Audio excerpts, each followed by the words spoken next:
Hey Pisceans, how y'all doing? Welcome. We're going to be taking a look at your second half of general reading here. So, in your meditation, I saw a sailboat sitting on top of a waterfall, and you would expect like a sailboat to tip over into the waterfall and go down below, but it wouldn't move. It was just sitting on this waterfall, and the water was going, trying to move it, but it wouldn't move. And then I saw it turn into, like, it kind of panned out, became a snow globe, and I saw a little boy kind of reaching for it as if he was going to shake up the snow globe to make the sailboat move, but then didn't and decided to walk away and go away. And then the further the little boy got, like the water, like the sailboat just broke free, but instead of like crashing down the waterfall, it became like an airboat, like kind of like the boat in the Golden Compass. If anybody knows, it's books by Philip Pullman, but in the original film, there's an aeronaut. Anyway, so it became like a flying boat subject to air, and then I saw it land, and I saw a seagull waiting for it. And that was the meditation. So I thought, seagull energy isn't one that I know a whole lot about. So we're about to have story time, ladies and gentlemen, because I went ahead and I never do this, but I feel called to do this for you, Pisceans. I looked up seagull medicine in Lori K. Morrison's Shaman's Guide to Power Animals, which is a personal go-to, this book. So I'm going to read you what she says about seagull medicine, because I just feel like it's so perfect. I'm feeling called to read it. So let's see what seagull medicine is all about. And I feel like this is really speaking directly to the second half in for you. Here we go.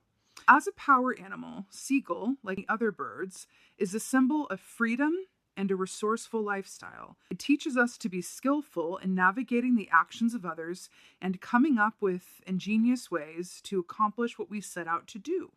Siegel says there's a barrier to knowing it intimately, since humans have never flown.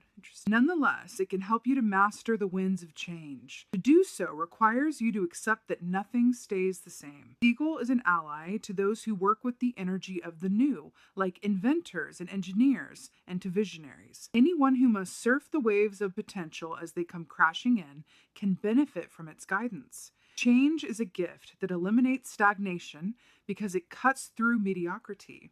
It compels us to make a decision and instigates looking at the future. The thought of flying to a distant shore can seem like a trip laden with anxiety, yet if we embrace adventure as we contemplate our next moves, Siegel can help us to dissipate the fog in our minds so that our course becomes clearer. Did you hear what I heard?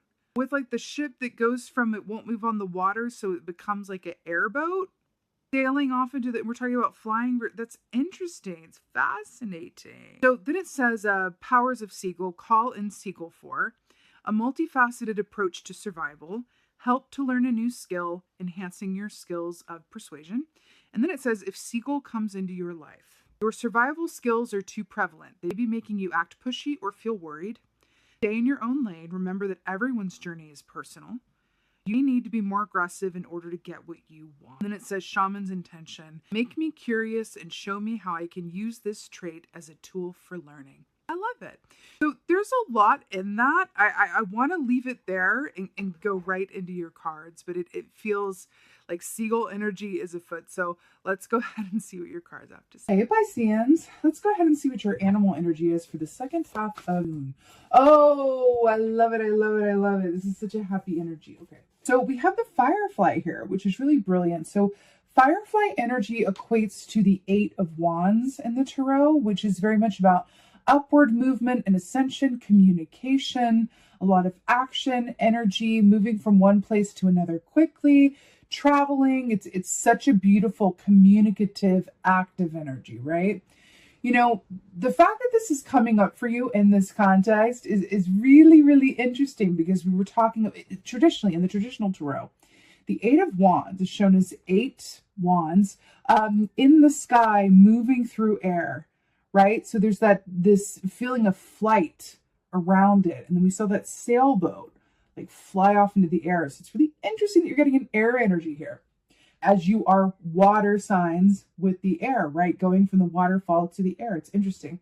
So Firefly medicine is brilliant, but it does offer a word of warning against overdoing it or tiring yourself out. It speaks of those, wonderful moments of inspiration and insight that if you move on them, brilliant, but they can be very elusive and kind of leave just as quickly as they came. It's that light bulb moment where you definitely want to see to it as it arises, as opposed to I'll do it later. It's that kind of energy with the firefly. So it does speak about energy conservation as well, and really looking at how you're spending your time and energy. And if energy is a resource and you view it from that perspective, how much you spend on this will mean you have this much to spend on that, and kind of looking at it through that lens. Because this can be, an aspect like the shadow energy of firefly speaks of burnout. Okay, burn brightly to burn out is kind of the aspect here, but it's a really beautiful, positive, active energy. So let's go ahead and see what is going on in the second half of moon.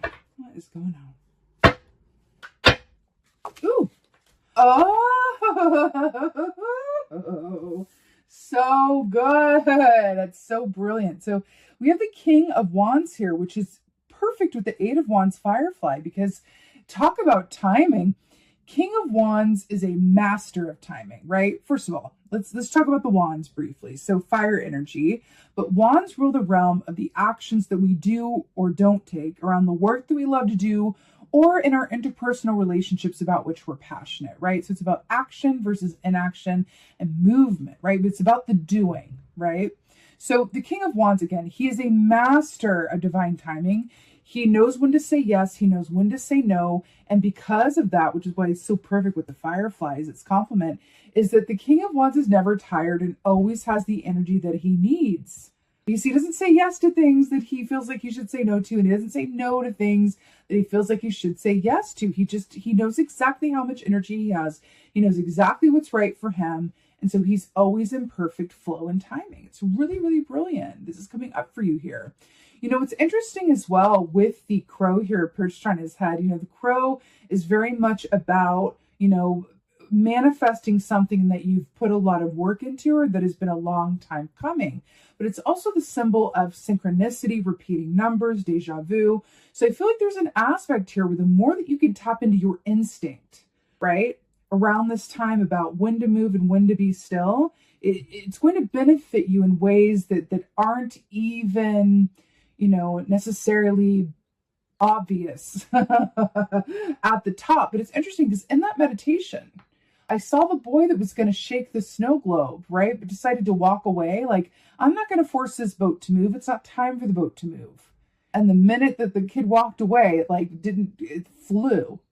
So there's something in timing that feels incredibly important for you. It's really, woo, it feels really good. It feels, I'm hearing something very specific. I feel like there's a group of you that's going to be invited to something or have an invitation to something.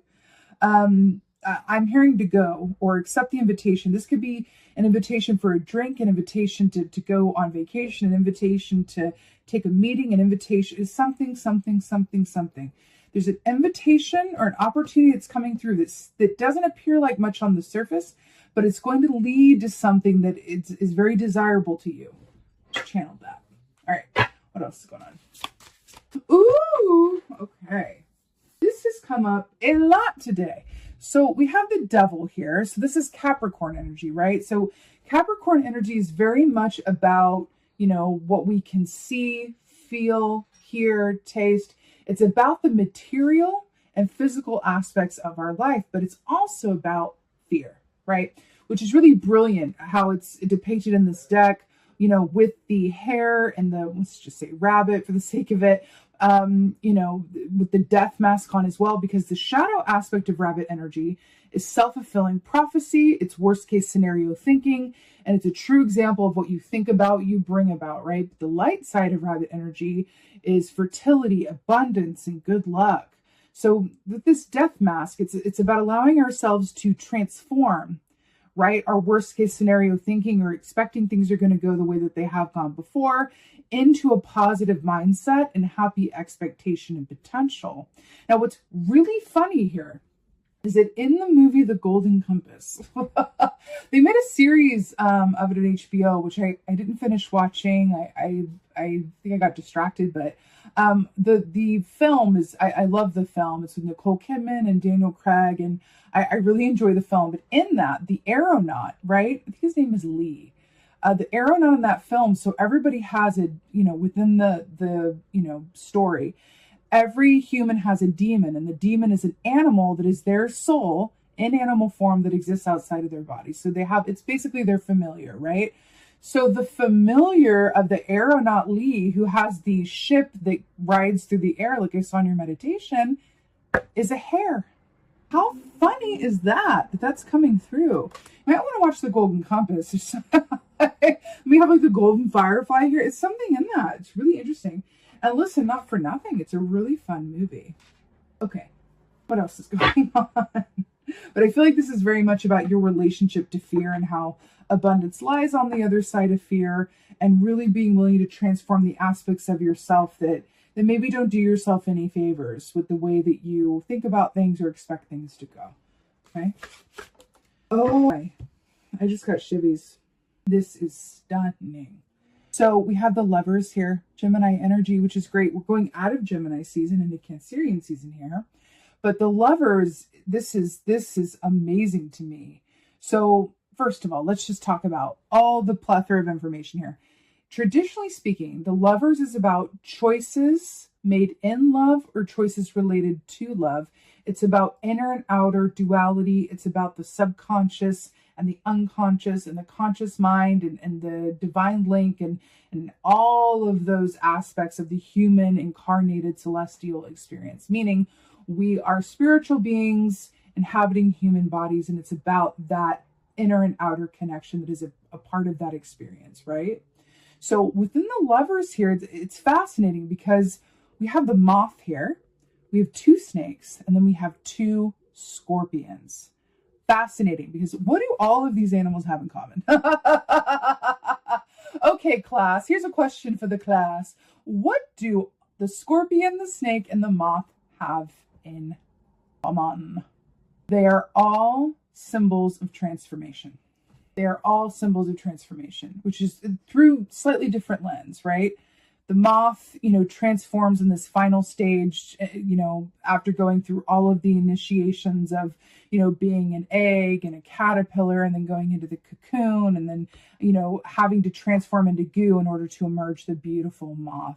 The snake sheds its skin and transforms, and the eyes go cloudy when it's shedding its skin, so it's most vulnerable to predators, and it's a vulnerable act, just like the moth transforming, but then goes out with the, new skin, new life. The scorpion is very much about how we transform through the power of our own shadows, right? Because scorpion energy, when its shadow side is being willing to sting anyone in the vicinity, because how we feel is so deep and so intense that we can't handle it, right? The feelings are that intense. So scorpions would rather, right, go off and be on their own so that they will sting themselves as opposed to other people. Right? That's the animal energy of scorpions. So the fact that, but the transforming effect that allowing yourself to feel the depths of those emotions can have, right? It's in the avoidance that the scorpion is most activated, right? Not in the greeting of, not in the dealing with, right? So the Lovers here, right? With the snakes and the Lovers and this dual aspect, and then the moth. This is really, really brilliant for you guys, because there's something else that I'm keying into here, which is why it's so, I never thought to associate the Lovers with the moth, but it actually makes brilliant sense, because did you know that the life cycle of the moth, when it's in its final stage, that it doesn't have a mouth? You know why that is? Because moths only live for a few weeks in this stage, because their only purpose in life when they're in their moth formation is to mate and to breed, and then they die, right?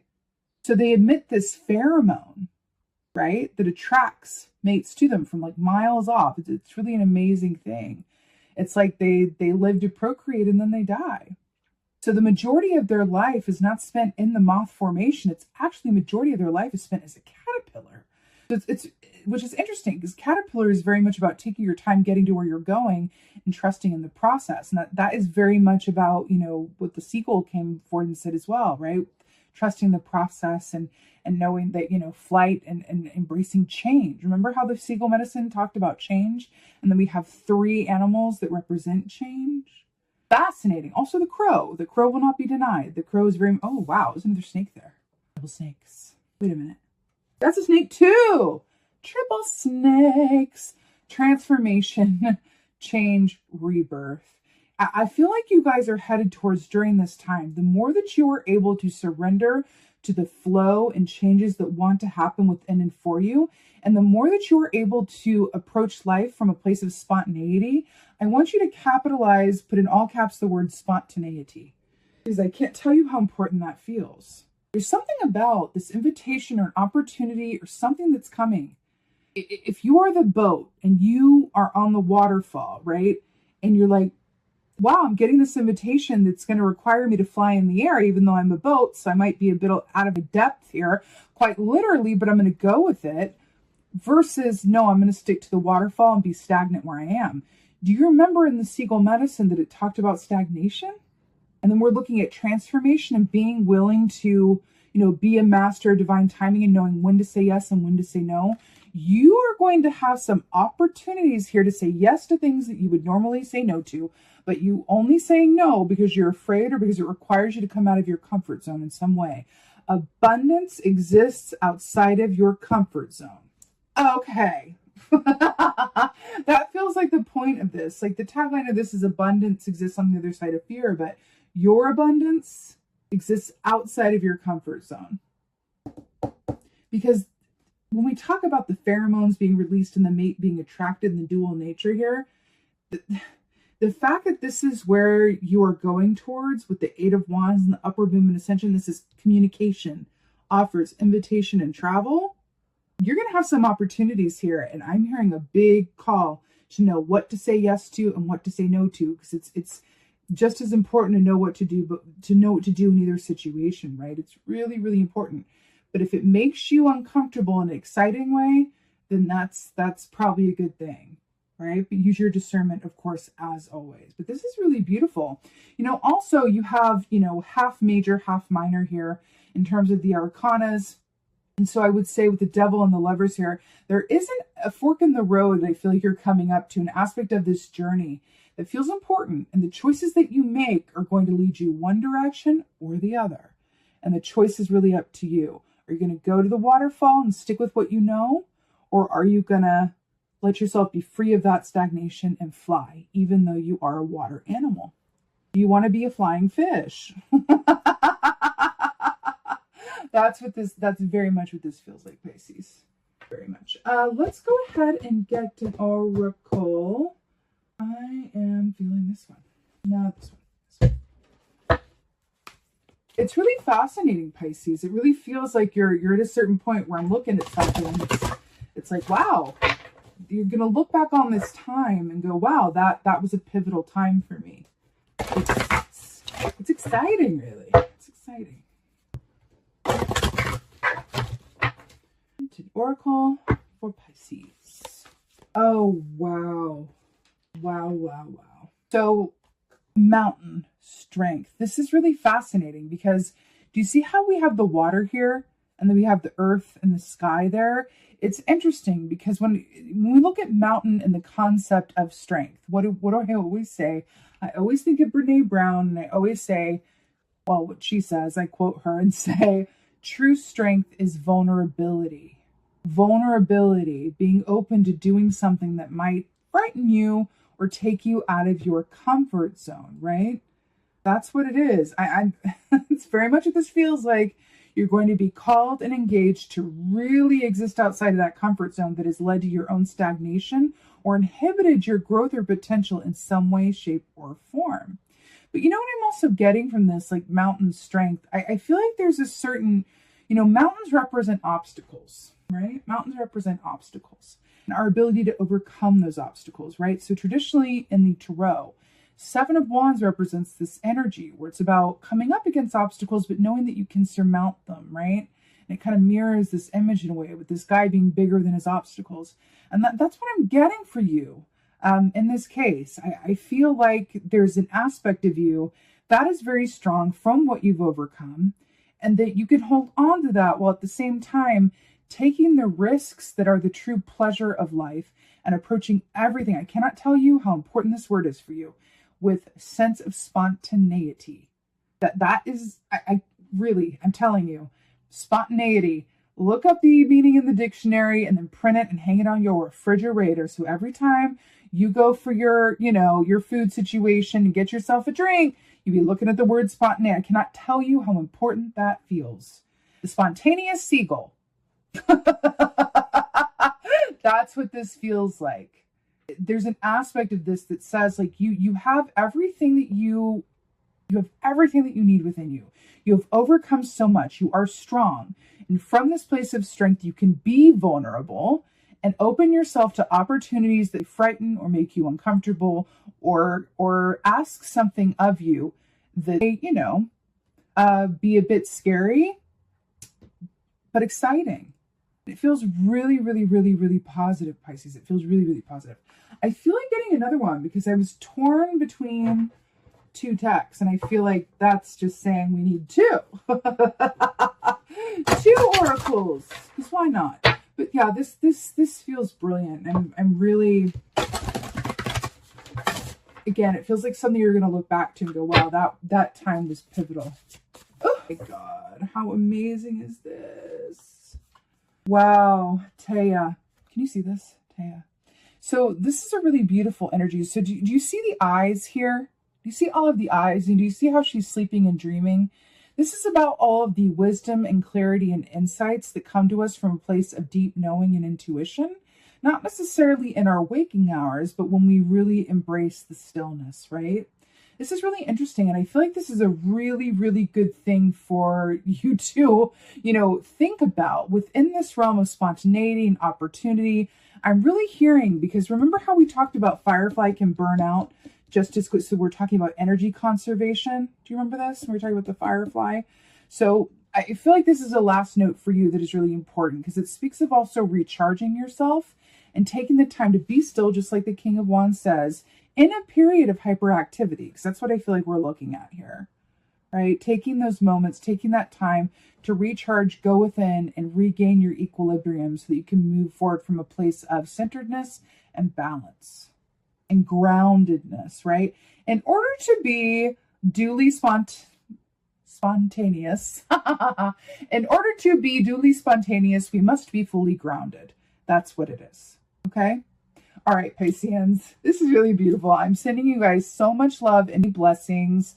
I so hope that this helps and resonates. If so, please let me know in the comments below. Okay, I love reading your comments.